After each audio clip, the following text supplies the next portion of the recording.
A very warm welcome to all of you from London. My name is Ilona Rigulski. I'm the curator for Egyptian written culture at the Department of Egypt and Sudan in the British Museum. And tonight I will tell you a little bit about our exhibition, Hieroglyphs Unlocking Ancient Egypt. I am joined by Kelly Acheta-Grau, who is our project curator and who will take over halfway through the lecture. This is a lecture in a series. The next event will be also on the Rosetta Stone, Champollion and Ancient Languages on the 10th of November. Details can be found on the British Museum website. And if you are happy with the talk of tonight, I would suggest you join again. If you're not happy, I would suggest also you join again on the 10th of November. And we're very, very happy that we have so many people joining us tonight, so many people who are interested in hieroglyphs. And just perhaps one more housekeeping remark before we start. If you have questions, please leave them in the Q&A box rather than the chat. This is easier for us to digest them after the lecture. Okay, so Egyptian hieroglyphs have always intrigued people as this witness of an ancient civilization. Every aspect of Egyptian culture, its religious practice, monumental buildings, administrative details, it relied on a system of writing that developed around 3250 BC. That is a very long time ago. But their picture-like nature revealed, hid the fact that they represented a complex spoken language. This spoken language lived on until the 15th century, 16th century, and actually in a way still until present day, because it's still used in the Coptic Church. And this makes it one of history's longest surviving spoken languages. But following the conquest of Alexander the Great in 332 BC, the ancient scripts started to fall out of use, replaced by Greek first and then followed by Arabic. And as a new alphabet was used to write the ancient Egyptian language, which will develop into Coptic, the connection between the language and hieroglyphs vanished. Roman authors, Greek authors could not read hieroglyphs anymore, and also later scholars believed the hieroglyphs to be symbolic rather than linked to the sound of spoken language. And this is a belief that lived on until the 17th century and effectively obstructed decipherment for many centuries. And so began a journey of more than 1,000 years to unlock the hieroglyphic writing system. Too much trust was placed in classical sources and biblical sources, and the complexity of the language itself set back the process for many centuries until the discovery of the Rosetta Stone, which finally gave us this bilingual inscription where we had a known language, ancient Greek, that could be used to translate the Egyptian language. This is the story we want to tell in the exhibition. A brief overview of how this looks like in a layout. You can follow the story here. It's a little bit going through time, starting in the medieval period and the Arab world, going through the Egyptian, Arab medieval period, and then via the European Renaissance into the 17th dynasty, leading up to the discovery of the Rosetta Stone. And then we explain quite in detail the race to decipherment, which hinged on Jean-François Champollion for France and Thomas Young for England. And other people, of course, played an important role and are also featured in this section.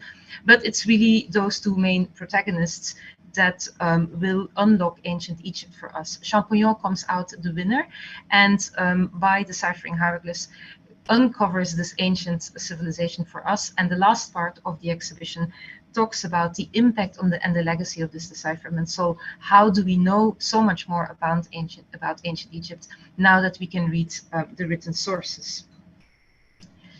In the exhibition, thereby, we also go from formal to informal. So as the earliest engagement with hieroglyphs was very much about reading royal names, we are now more interested in the lives of the people. And so gradually, as you progress through the exhibition, you will come down to those very personal stories.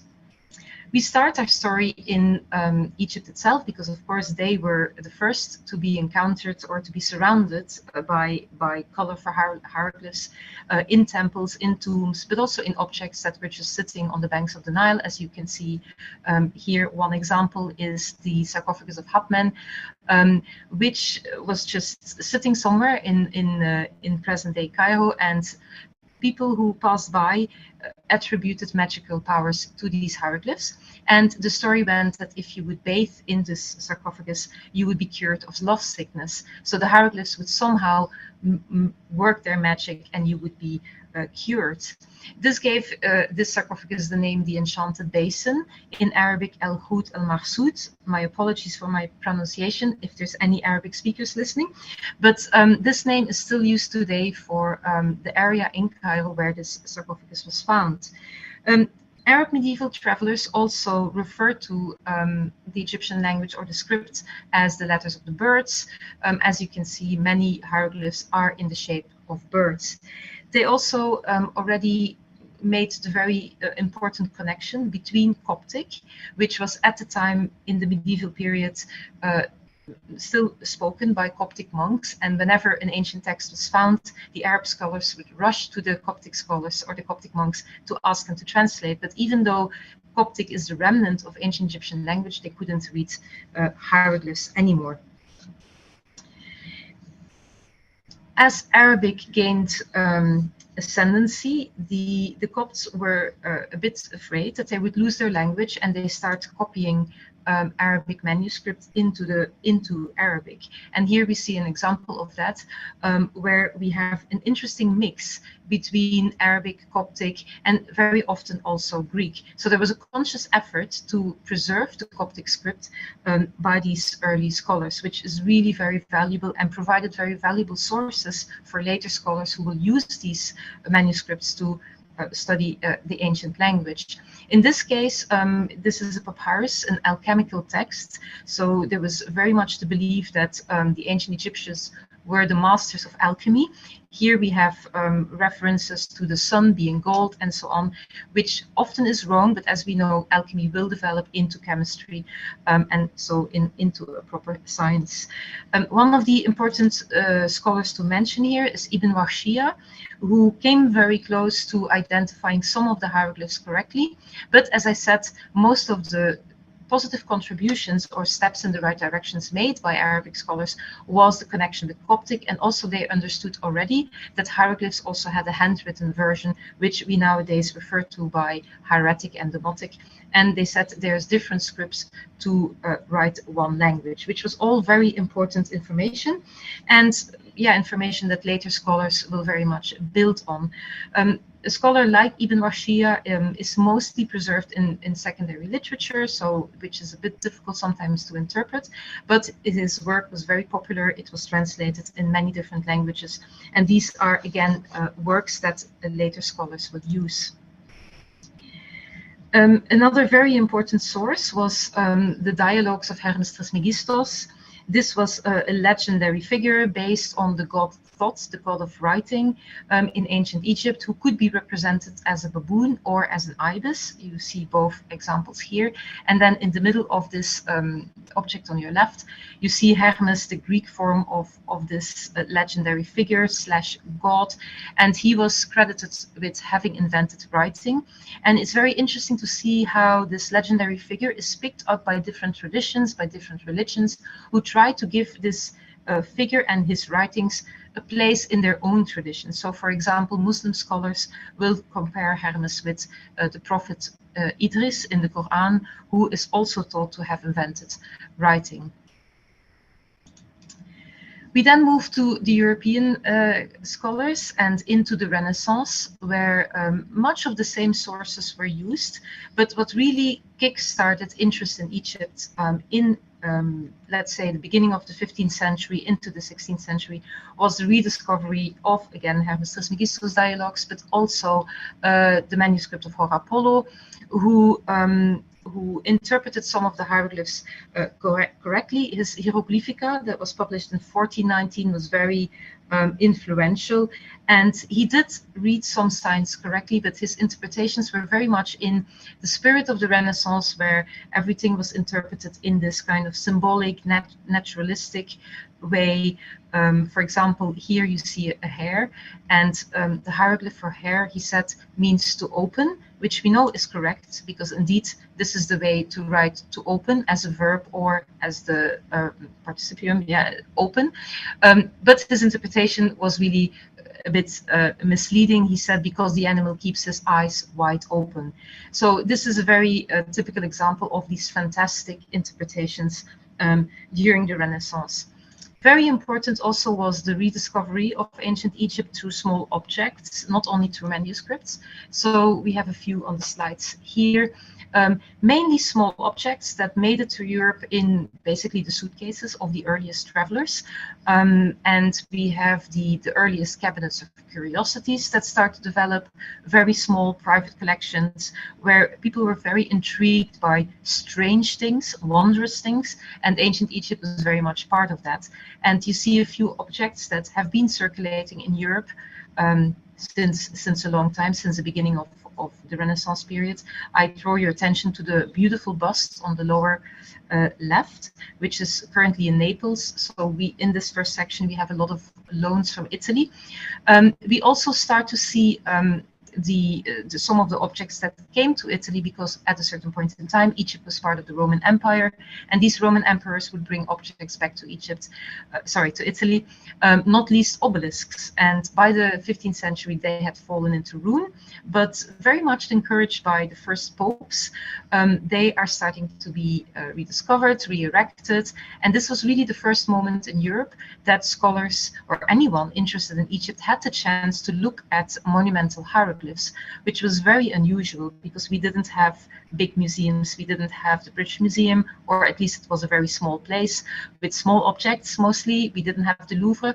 So anyone interested in ancient Egypt would travel to Italy, and Rome in particular became a laboratory for Egyptian studies.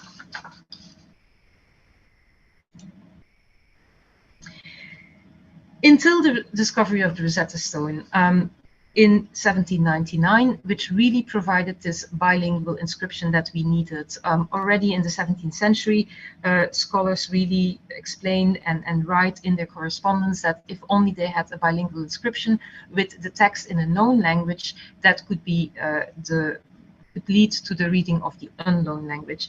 And the discovery of the Rosetta Stone provides exactly that, because it has the same text in ancient Greek at the lower part, and 2 Egyptian scripts.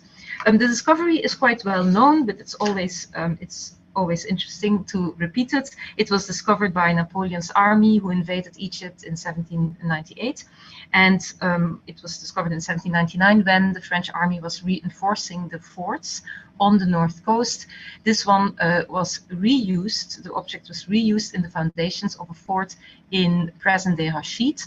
It's called Rosetta Stone because the French called the city Rosette, Little Rose, and so it became the Pierre de Rosette, Rosetta Stone in English. When the French army surrendered to the combined forces, which is the combination of the Egyptian British forces. Of course, Egypt under Ottoman rule at the time, Egypt was part of the Ottoman Empire. It was decided that 22 objects were to be handed over to the British and could be taken back to England. These 22 objects included the Rosetta Stone and were objects that were collected by the French scholars when they were in Egypt, because as we know, Napoleon added a lot of scholars to his expedition. So it was not only a military expedition, he also consciously wanted these scholars to document Egypt, its nature, its people, its customs, its monuments, and so on, which will lead later to the publication of the Description de l'Égypte, which is a little bit responsible in France for, again, accelerating this interest, this renewed interest in ancient Egypt. The stone arrives in the British Museum in 1802. This is an image of the fort as it is restored today, heavily restored, but it has this beautiful view over the Mediterranean. And this is the capitulation document in which it is outlined that these objects are to be handed over, and it's signed by the representatives of the three governments in question, so including the Egyptian one, again, of course, representing Ottoman rule in Egypt. Yes, I like to show this picture because it shows very clearly that when the stone and the other heavy, very heavy objects, the first sarcophagus that I showed you was part of the same group. When they arrived in the British Museum, it was very much a moment to expand, because there was not really space in the old Montagu house for such big collections. And so the arrival of these objects also meant a lot for the history of the British Museum and encouraged the British Museum to expand and to become the big public institution it is today. And this is an old image of how it was displayed for a long time in one of the newly constructed galleries. What does a Rosetta Stone actually say? It is a priestly decree drawn up on the 27th of March, 196 BC, by a group of priests who come to the ancient city of Memphis. The king at the time was living in Alexandria, the city founded by Alexander the Great, and the king joins the priests in Memphis. This was a bit of a statement. They wanted to meet in the ancient capital and not in the new capital.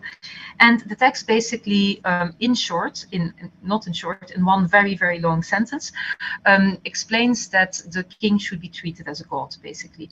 His statue should be put up in the temple, should be carried around in processions. The priests should say that they're priests of the king in addition to priests of the gods, and so on. He deserved these divine honors because the king was very good for the country. He protected Egypt from invaders, from rebels. He restored temples. He founded new ones. He allowed huge allowances to the cult of the sacred animals. He lowered taxes, which is very popular, as you can imagine. And at the end of each text, which is 3 times the same text, of course, the decree tells us that this decree should be written in hard stone, in sacred writing, which we see at the top. This is the hieroglyphs, in document writing, and in Greek writing. This is the last sentence of the text. So the 3 scripts are mentioned in this last sentence, and it furthermore tells us that it should be set up in all the temples of Egypt. Whether this really happened or not, we don't know, but we do have 28 other copies of the Rosetta Stone, and in the exhibition and also here on your screen you see the family tree. Some of these were discovered very early on. The Rosetta Stone was the first, and that's why it led to the decipherment, but we have a lot of siblings. As you can see, the text, we have the earliest evidence of this text in 243 BC. It was used by Ptolemy III and then all the way to Ptolemy VI. Whether it was used earlier or later, we don't know. Maybe one day we will find another copy of this text. But as you can see on the right, copies were indeed discovered from the north in Egypt to the south. So it could very well have been that every temple had a copy of this inscription. So it was written on papyrus, sent around the country, and then copied for many, many times. So the text on the Rosetta Stone has many siblings. In the exhibition, we show it in addition with some of those copies from the Louvre, but most of those copies are still in Egypt today, and some of the best preserved ones are on display in the Egyptian Museum in Cairo. And this is a really nice additional story that we tell in the exhibition that we think that many visitors are maybe not so aware of.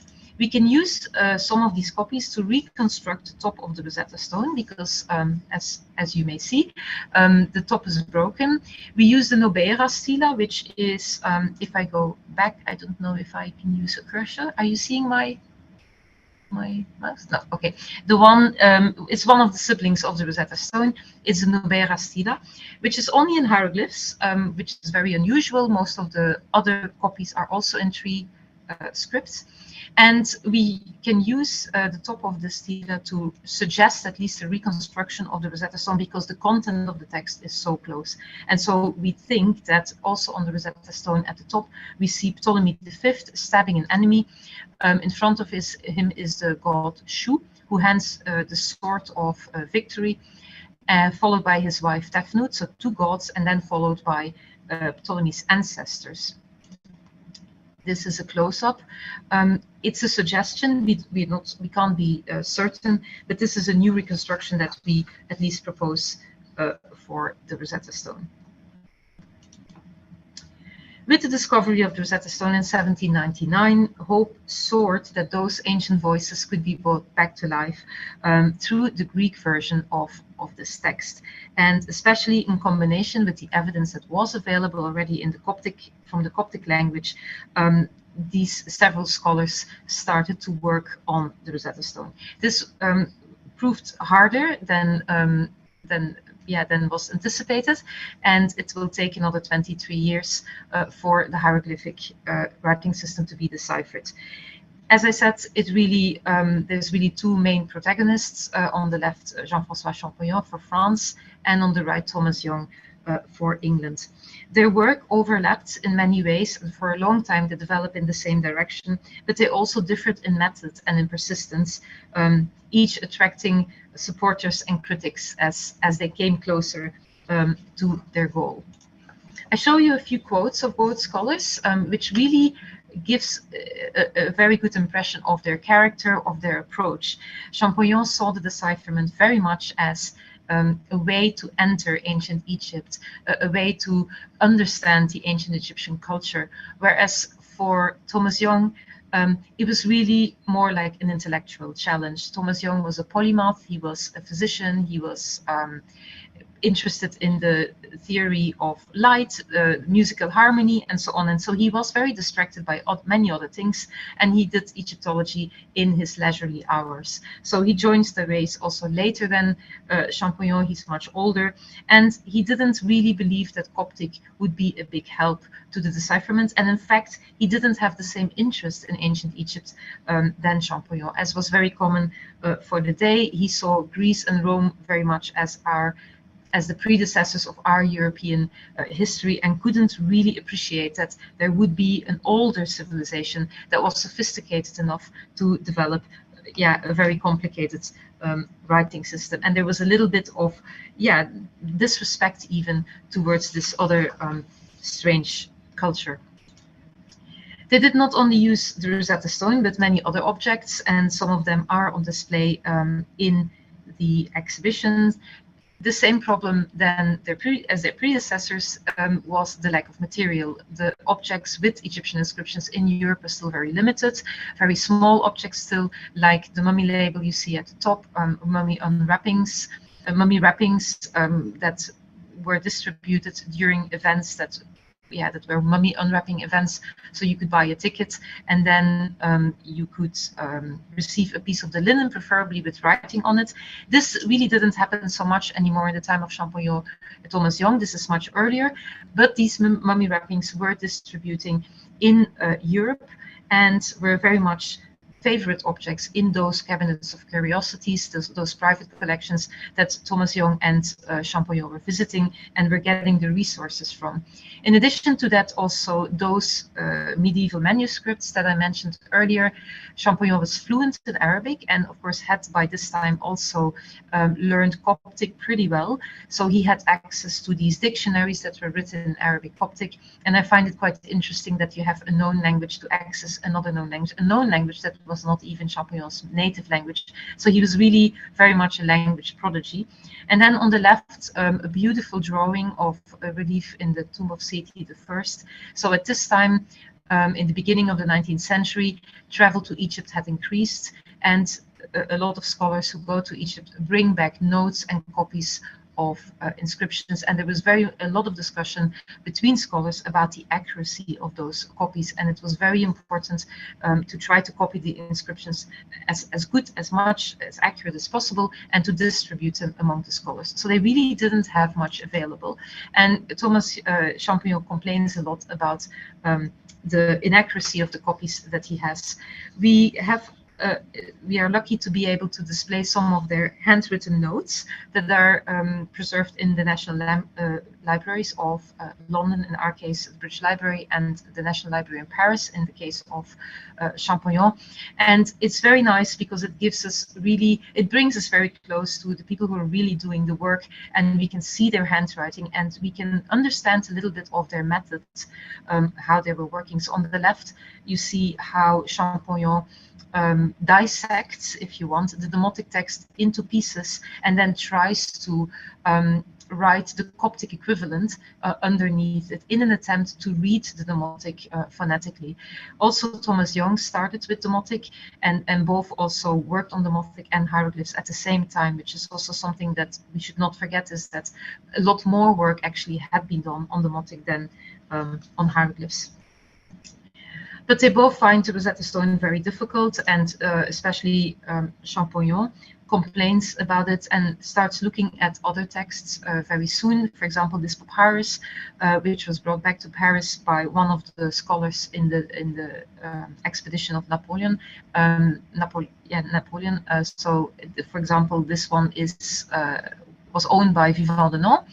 And the mistake that Champollion made was he compared this script with the script on the middle part of the Rosetta Stone, which of course didn't lead him anywhere, because this is hieratic and not demotic. So again, he can't really make sense of the text, and he says to his brother that he really can't read this, it's very difficult, and he's about to give up, and then focuses a lot on the Coptic. In the meantime, travelers are still going around in Egypt, and William John Banks discovers a missing link, the obelisk in Philae that he visits in 1814 and then brings back to put in his garden, basically, where it still is today in Kingston Lacy. And this obelisk gives us the name of Cleopatra, and this really provides a very important missing link, because they start comparing the name of Ptolemy in the Rosetta Stone with Cleopatra. On the top of the slide, and I go over this decipherment efforts a little bit more quickly, because it's explained in the exhibition in much detail, and it's actually it's quite complicated. But the key thing is that Thomas Young at a certain point analyzes the name, the royal name of Ptolemy, as Ptolemaios, as you can see here, and he reads some letters as alphabetic and some letters as syllables, which is partly correct and partly wrong. He publishes this in 1819, which very much worries Champollion, and he says this is the decipherment. But when they have the cartouche of Cleopatra, actually Champollion says, well, Cleopatra shares clearly 4 hieroglyphs with the name of Ptolemaios, and therefore the reading of these syllables cannot be correct, because you wouldn't be able to use them in the same sense as Cleopatra. So he refines Thomas Young's reading of Ptolemy or Ptolemaios in this way, and thereby really establishing the alphabet of ancient Egyptian. Ancient Egyptian is not alphabetic, but it does use a lot of alphabetic letters in foreign names and in a lot of other words. So by this method, Champollion was able to build up an alphabet that he publishes in the famous Dacier letter. But he makes another discovery, and he concludes that the Egyptian writing system is conservative. So if this phonetic spelling, namely spelling based on spoken language, was available for Greco-Roman names, for foreign names, then it must also be there from the very beginning.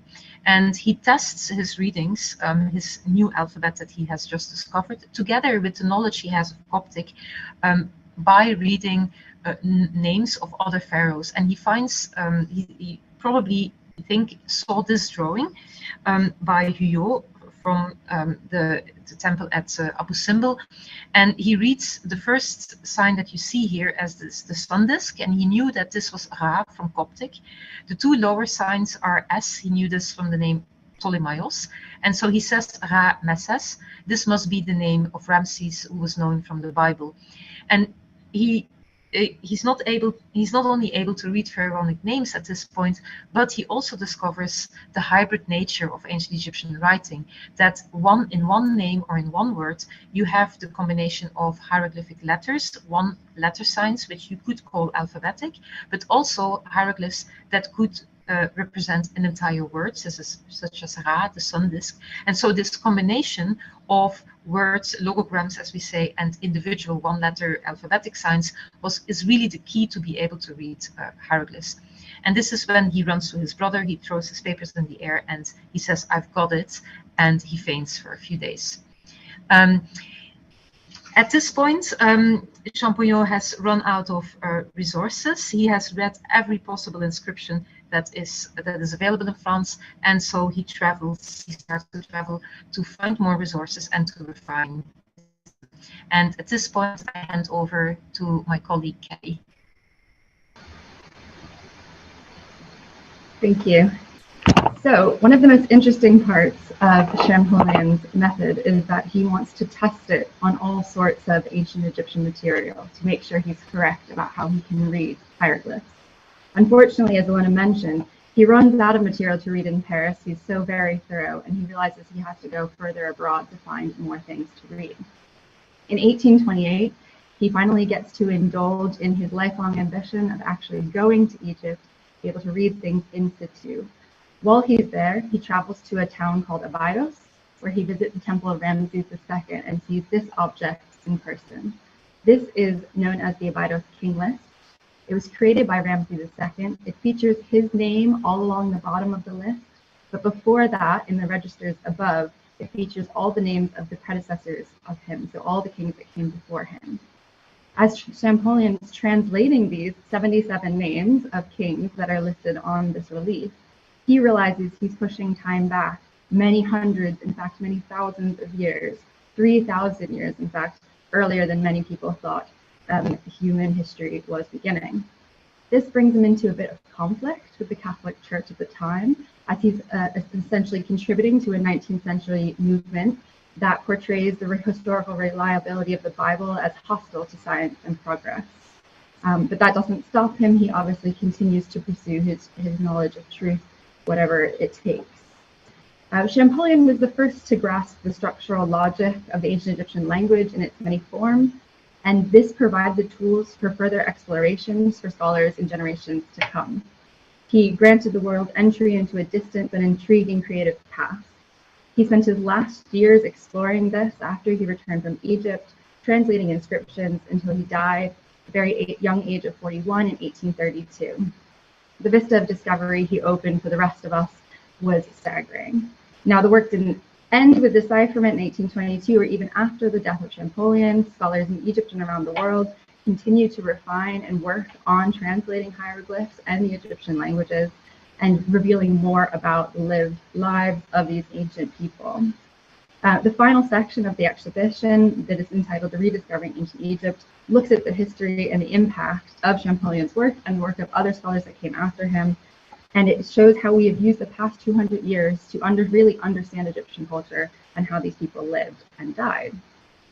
What we wanted to do in this last section is take you through 5 concepts that we think people are relatively familiar with when it comes to ancient Egypt, and show you how understanding the writing system, being able to read what these people have left behind, has really revealed, in their own words, the lives of ancient Egyptians. So I'm going to go through with you those 5 sections now. The first one is entitled Pharaoh and Empire. So Champollion and the scholars that followed him discovered a country that was an important power in the ancient Middle East, one with imperial ambition. And like all empires, Egypt's interactions with his neighbors were sometimes aggressive and other times peaceful.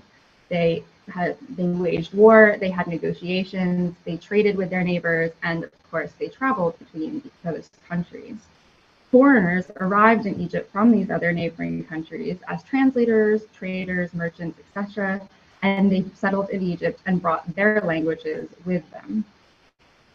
An interesting example of this can be seen on the left. So this is a cuneiform tablet, one of many that forms a corpus that we know as the Amarna letters. Now, these tablets were part of official correspondence between the kings of Egypt and the rulers of the vassal states of the ancient Near East. This one in particular is actually negotiating a marriage between one of these foreign kings and the ruling king of Egypt at the time. Interestingly enough, below the cuneiform, we actually see a notation in an Egyptian script called Hieroglyphs, one of these cursive scripts that Ilona mentioned. And this is actually kind of noting some of the information that is in the cuneiform above. So we have proof that we have not only letters being sent back and forth in different languages, but there must also be translators present in the courts that can read these to the kings, because not all the kings obviously could read all of the foreign languages of the people they interacted with. On the right, we have a gentleman who kind of embodies this idea of this in-between status of someone who's somewhat foreign but also Egyptian and bringing their language and their culture with them. This is a statue of a gentleman named Nebuchadnezzar. He's a Medjay from the temple of Amun-Re in Karnak. So the Medjay were a semi-nomadic people. They lived in the eastern deserts near the Nile. But the name also became synonymous with the word for police in ancient Egypt because the Egyptians recruited these people to patrol the deserts. So they were there to make sure the desert roads were kept safe for travelers and traders. They also protected wealthy institutions such as temples and cemeteries that were often located right at the desert edge. So Egypt was in some ways portraying themselves as a very strong power, aggressive towards their neighbors, but at the same time, we're finding the truth in the people who are really living in Egypt is that there's a lot of mixing going on. A lot of these languages are coming in and influencing Egyptian. We move on to something that we call the concept of time. Champollion and the scholars that came after him didn't just decipher a writing system. They uncovered one of the oldest written languages in all of human history.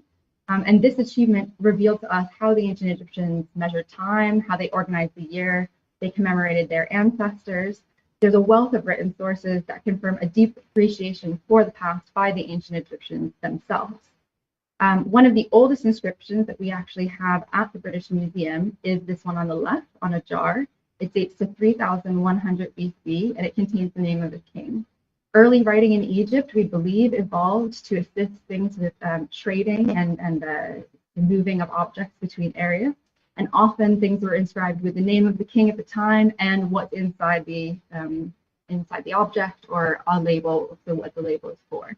And this one preserves the name of the king, but we're not entirely sure what was inside, unfortunately. The ancient Egyptians also aligned themselves with the achievements of their ancestors, so you could be considered quite great if you were related to an ancestor who was great himself. They reflected on their history by commemorating them or possibly sometimes reusing things, so statues or coffins that their ancestors reused, which would sometimes be considered aligning yourself with your ancestor and with their prestigiousness. But they also use these objects to erase people from history. So we see the statue of the gentleman on the right. He is dedicated by a man whose name is now lost in the area with the yellow circle. We see it's been dug out. And what happened, we think, is that this man, he shared a name with the god Amun. And during the period directly after the statue was created, the king Akhenaten banned all other gods except for the Aten. So anything with the name Amun in it was considered forbidden, and they were hacked out.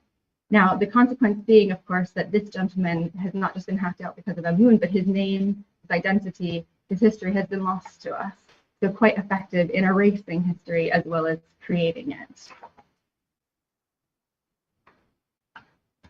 The ancient Egyptians also had similar concepts of time to us. They kept calendars. Champollion discovered this quite early on, and he writes to his brother in 1824 that he found out that the Egyptian year was divided into 12 months, very similar to ours, but their month had 30 days, and it was arranged into 3 seasons. Achet, the season of flooding, Heret, the season of growing, and Shemu, the season of harvest. On this object, which is actually kind of a dual purpose object, so the front is a commemorative statue of the gentleman who dedicated it to his parents, and on the back we see a festival calendar. So this actually lists the feasts at the beginning of the year. There are 2 New Year's feasts. We know from lists like these that the Egyptians celebrated quite a lot and often quite drunkenly. So like us, they still had parties, they still had dates in their calendar that were very important to them. Of course, one of the most powerful forces in ancient Egypt, as many people know, was the concept of the afterlife. It influenced objects, architecture, and imagery in ancient Egypt. But again, our understanding of how Egyptians lived and died was really long hampered by a lack of understanding of the texts themselves. This beautiful papyrus that you see on the screen in front of you is part of a Book of the Dead of a queen named Nejmet. It's actually only a portion of it. It's over 4 meters long, but in total, the papyrus would have been more than 14 meters long, and another portion is in the Louvre. In this papyrus, we see one of the most important concepts of the Egyptian afterlife, and that is the weighing of the heart ceremony. So after you died, in order to make sure you got into the afterlife, into the field of reeds, which is the equivalent of the Egyptian heaven, you had to have your heart weighed against the feather of truth. This feather was also embodied by the goddess of truth, Maat. And you can see on this scale in the image, she is on the left, Maat, and the woman whose heart is being weighed is a miniature version of her on the right. Now, if your heart was heavier than the feather, you were essentially eaten, your heart was eaten by a demon and you are eternally damned. At this moment in the Book of the Dead, Nejmet shows herself as being even with the feather, which is the result you want, and she's waiting before a baboon, who is the god Thoth, will write down and reveal. However, we know exactly how it would have ended up, and that's because we actually have a letter written about Nejmet by her son that's in Berlin. And in this letter, we found out that she actually coordinated the murder of 2 policemen. So if this was revealed during her judgment, she would definitely have ended up in eternal damnation. Now, the afterlife isn't just something for the dead. Of course, there was a huge industry around the afterlife, just as there is a funerary industry today. And working in the necropolis was a very lucrative business. The rights to mummies and tombs and income accrued was very competitive. Embalmers often formed unions in order to prevent battle between them, but disagreements still happened. This is an ostraca. So an ostraca is a fragment of pottery or stone that was then used to write on, kind of like scrap paper. And in this ostraca, we have a bit of a draft of an oath where 2 embalmers got in an argument about who was entitled to the burial. One who thought he was entitled bricked up the entrance to the burial, but he later on turned out to be the loser in the argument, and he had to sign an oath reneging all rights to that burial and giving it back to the proper embalmer. So we do have, of course, these controversies, which is quite lovely insight into how everyday life was in ancient Egypt, even in the funerary realm. We then move on to personal stories about family and society. So these are things perhaps that we can relate to a little bit more ourselves. And for many people, they probably don't think of cracking jokes and writing love poetry as far as ancient Egyptian culture. But thanks to decipherment, we know that the Egyptians were a lot like us. They sent letters, they got married and divorced, they negotiated business deals, they were concerned about their family and their health. And a lot of this passion, politics, and personal belief has been overshadowed by, of course, the big temple reliefs and a lot of things that people associate with monumental buildings in Egypt. But thanks to our ability to decipher and read these objects, we know that there's a lot of detail going on in everyday life. The ostraca at the top, and again, another fragment of pottery that's been written on, is an order from a gentleman to the carpenter named Mary Ray for a bed. So he's negotiating how much he believes a bed should cost him in this ostraca. In the papyrus below that, this is known as a London magical papyrus. And magic and medicine in Egypt was actually very closely linked. We know they didn't see it as being conflicting ideas. They were often used together. And in this papyrus, we have kind of a combination of skills on how to cure diseases, things like burns, snake bites, eye infections, etc. And a lot of these involve a recipe. So things like you see on the left, dates, ochre, salt. You have to mix that up, apply it on the wound or on some part of the body, and also say a spell, which is designated in the papyrus to make sure it has proper potency. We also have a slightly more emotional part of the personal stories. So one of the most important part was the family in ancient Egypt, and a fundamental duty of the eldest child in a family was to care for their parents. In this letter in front of us, a gentleman named Butahamen writes to a troop commander he's expressing some concerns about his father, who's going with the troop commander on a trip down to Nubia in the south, modern Sudan. Butahamen asks the troop commander, please look after him, my father, with vigilance in the evening as well, while he's in your hands. So it's a very nice, kind letter about his concerns for his elderly father. And because family was very important to Egyptians, they wanted to protect them in any way possible. Another thing that we see is gods being called in to protect family members. Often people had amulets, such as this one, to protect people from evil. This goddess is named Taweret. She's a hippopotamus goddess, and possibly because of her similarity to pregnant women with the large belly and the pendulous breasts, she is often in charge of protecting pregnant women, mothers, and children. One of the interesting personal stories that crosses back over into that concept of time that we were talking about earlier is this papyrus. This is my favorite object. It's the calendar of lucky and unlucky days. Days in ancient Egypt often had mythological significance to do with the gods, which may have been influenced by actual natural phenomena such as the weather, the flooding of the Nile, the winds that come every year. And so calendars like these were drawn up to specify days as lucky or unlucky, or good and bad. You can see the third month of Akhit, day 14, is a very dangerous day. You're not supposed to do anything on this day. The hearts of the gods are very sad because of what's been done against Osiris, the god of the dead. So this is when he's been murdered in the mythology. And they say anyone who is born on this day dies in a massacre similar to Osiris. So I'm not going to tell you what day it is because I don't want to worry anybody, but trust me, this doesn't definitely happen. It's just a belief. Of course, none of this would be possible without the people who are doing the writing. We believe in ancient Egypt, most people could not read or write. A lot of these stories or a lot of this information would have been transmitted orally and then written down by people that we know as scribes. So the scribes trained for many years, although not all scribes learned how to write in hieroglyphs, which are reserved for formal and religious monuments. Many were trained in the cursive handwritten scripts called hieratic and demotic that we mentioned earlier. And they were used to produce kind of everyday bureaucratic notation, letters, contracts, marriage certificates, divorce decrees, etc.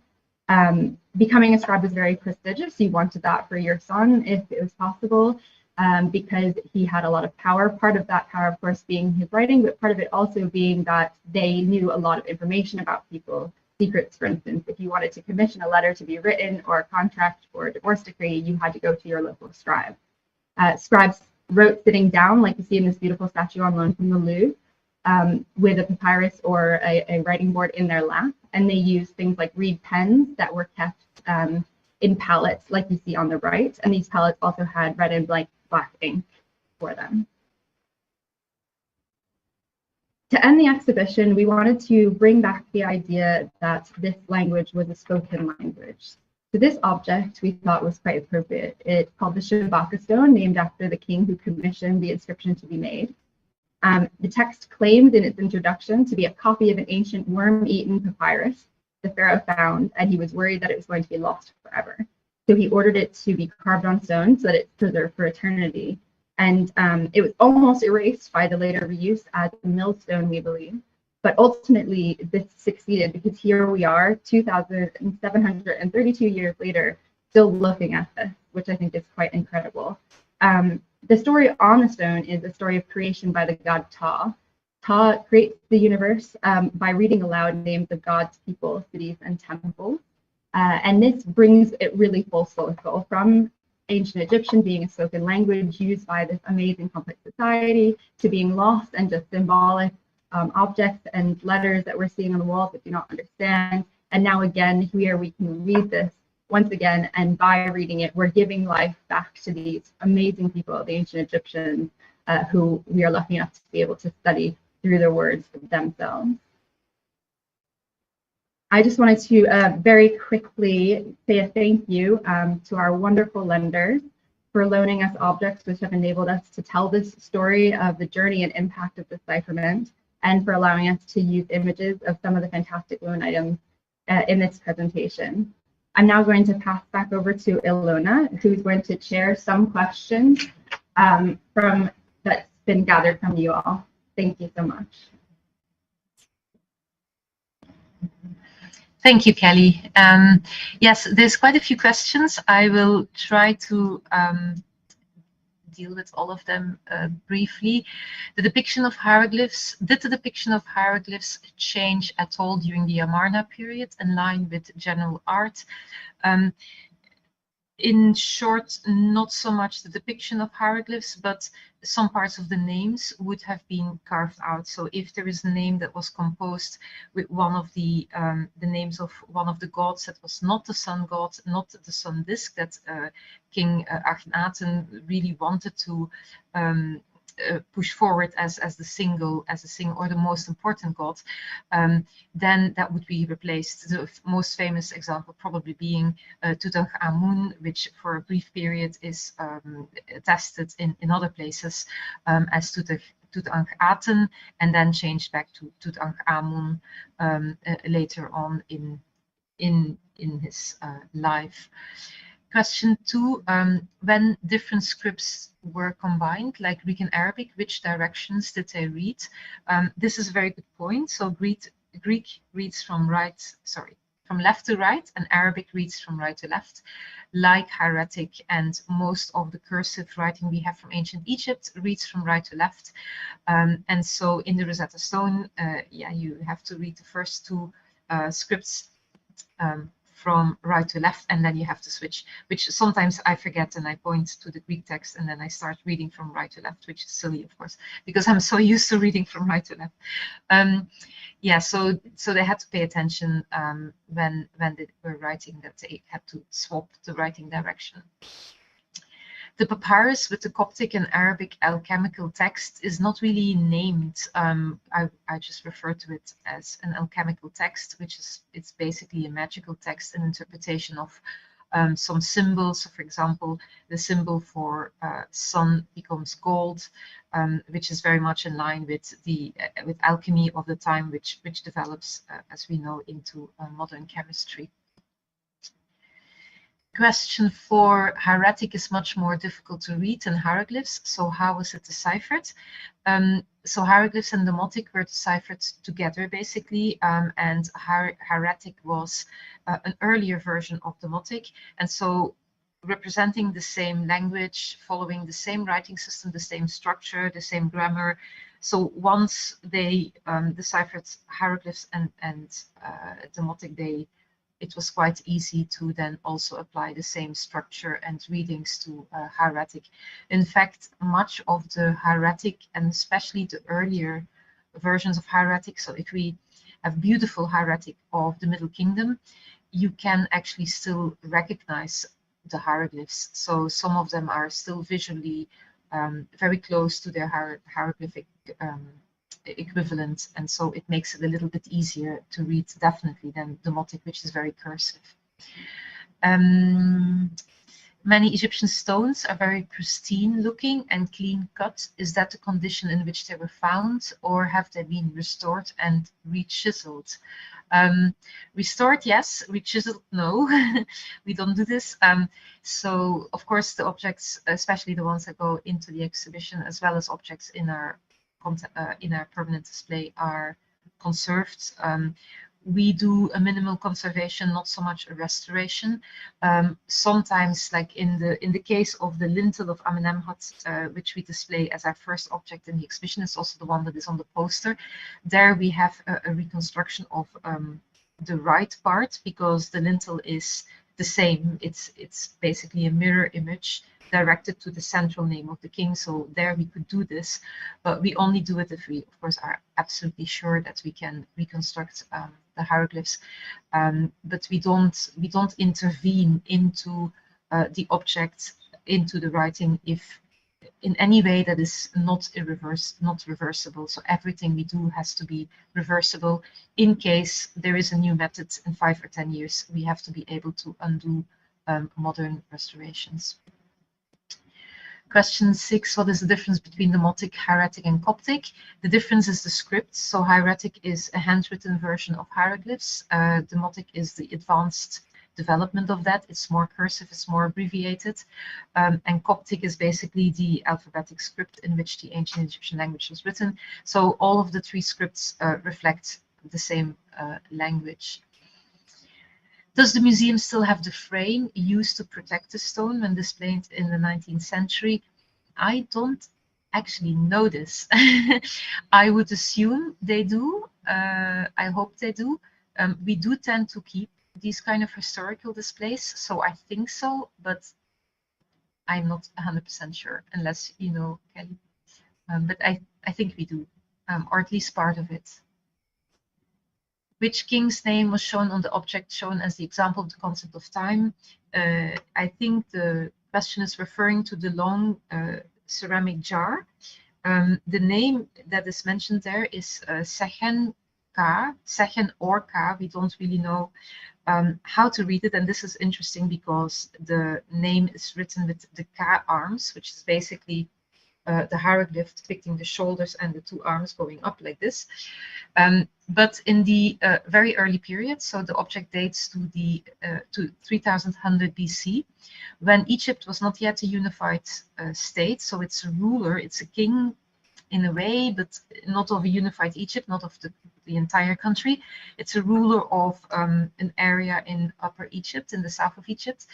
And at that time, which we call the pre-dynastic period, the hieroglyphs are much more flexible with writing because they're still developing their own system. And so the Ka arms can be written like this, which you would read Ka, or they can be written the other way around, which would be Sechem. And we have many versions of this name, really many, about 100, I think. And we can see that they swap the arms, the hieroglyphs. So we don't really know whether it was Ka or Sechem, but it's the oldest inscription we have in the British Museum, 3100 BC.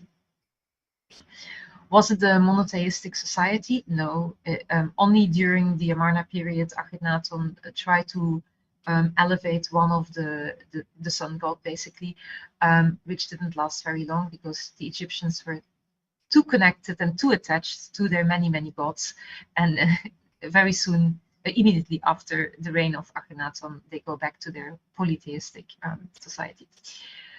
When was writing given to a select few? Yes, so very few people, as Kelly also mentioned, could read or write. Definitely, it was an elite profession that was passed on from father to son. And they would have learned probably in a school attached to a temple. And many of the scribes would first have learned hieratic or demotic, depending on the period of history.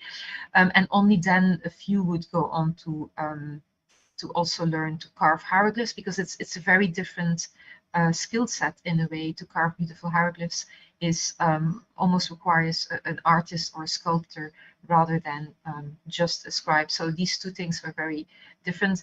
As Kelly also mentioned, most people would have enjoyed writing through recitations, performances, or would go to a village scribe and have their will written or their contract made. And yeah, so very few people were actually writing themselves. What did they make the ink from? So most of the writing is then referring again to the cursive handwritten sources, which must have been the majority in ancient Egypt. They have not preserved as well as monumental hieroglyphic inscriptions, but we must assume that most of the writing was in handwriting and was written on organic material that have not so well preserved. On that material, they wrote in black ink and red ink, which was basically carbon-based and ochre-based, so natural materials that they found in the environment and that were cheap also.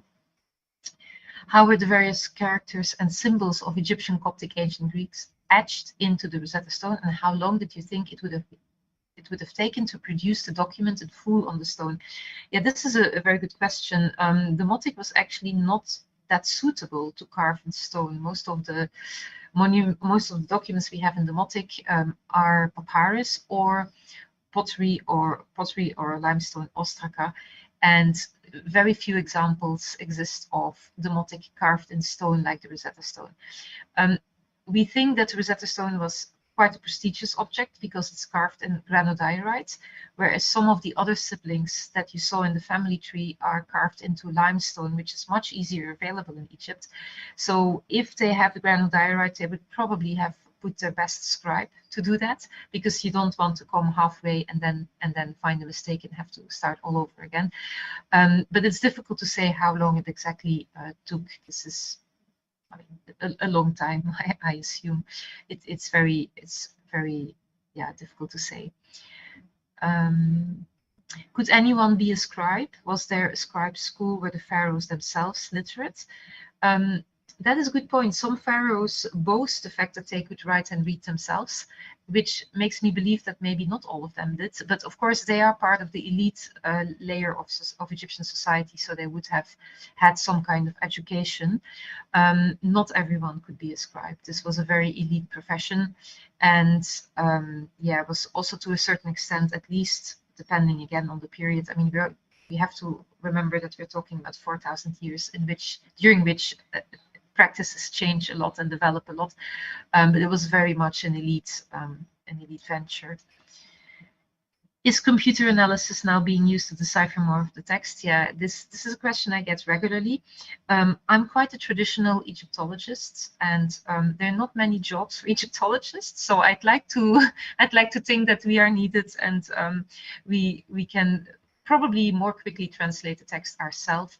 Experiments are being made, but because the hieroglyphic script is very complicated, the fonts are not really suitable to do something like artificial intelligence or automatic translation. There is the additional difficulty that they were very fluid with their spelling. So words could be spelled in many different ways. So you would have to teach a computer all the different possible spellings of one word, which is really complicated. The number of signs that would have been used is more or less in the classical period of Egyptian history is about 650, and all of them can be used in many, many, many different ways. So it would be, I think it would last very long to teach a computer how to read hieroglyphs. I would probably have read the text quicker myself. So experiments are being made, and of course it's something that we have to look into. There is a lot of collaboration with digital humanities at certain universities, but I'm yet still to be convinced that this is going to help us very soon, that there would be some kind of Champollion computer. I'm not so yeah, positive about that yet, but who knows. I think I covered all the questions. Yes. So if there are no more questions, I guess this is it for me. And then I'm only left to wish you all a very nice evening, and thank you all very, very much for joining us in this conversation, in this journey of how we discovered and rediscovered ancient Egypt through its writing system. And I hope you all liked it, and I hope that we see all of you again during the next discussion on the 10th of November. Thank you very much.